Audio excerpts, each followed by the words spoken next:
Speaker గారికి, deputy speaker గారికి, గౌరవ ముఖ్యమంత్రి గారికి, మంత్రులకు, గౌరవ మంత్రులకు, సభ్యులకు, అధికారులందరూ కూడా నమస్కారం.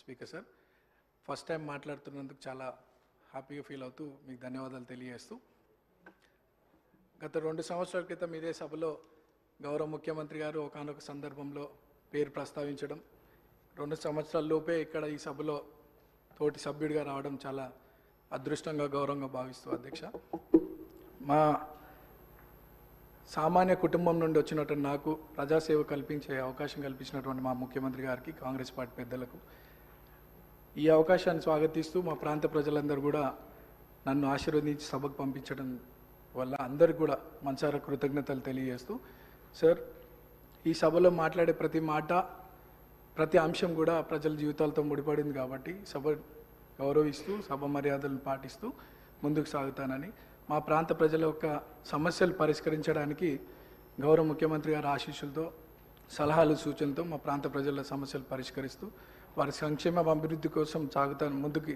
అదే నా లక్ష్యంగా పెట్టుకొని ముందుకు సాగుతానని. అట్లానే మా ప్రాంతంలో కృష్ణానగర్ అనే ఒక ఏరియా ఉంది సార్, దాదాపు 30-40 సంవత్సరాల నుండి అక్కడ వర్షాకాలంలో చాలా వర్షం వల్ల చాలా ఇబ్బందులకు గురవుతున్నారు ప్రజలు. మా మంత్రులు అధికారుల దృష్టికి తీసుకెళ్ళినారు, అది పని కొద్దిగా ఆలస్యం అవుతుంది, తొందరగా పూర్తి చేయాలని ఒకటి సభ ద్వారా కోరుకుంటున్నాను. అట్లానే హైటెన్షన్ లైన్స్ మా ప్రాంతంలో ఉండడం వల్ల 10ల సంఖ్యలో ప్రజలు చనిపోయినటువంటి విషయం పూర్వంలో, అది కూడా అధికారుల దృష్టికి తీసుకెళ్ళినారు. అది కూడా అండర్ గ్రౌండ్ కేబులింగ్ ఫాస్ట్గా చేయిస్తే ఆ ప్రాంత ప్రజలు సురక్షితంగా ఉంటారనేది ఒక సందేశం మీ ద్వారా అందిస్తున్నాం అధ్యక్ష.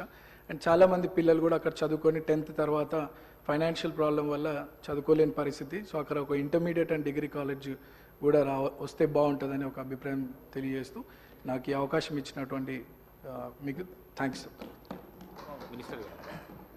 సభ్యులు చెప్పిన అంశాలని నోట్ చేసుకోవడం జరిగింది అధ్యక్ష.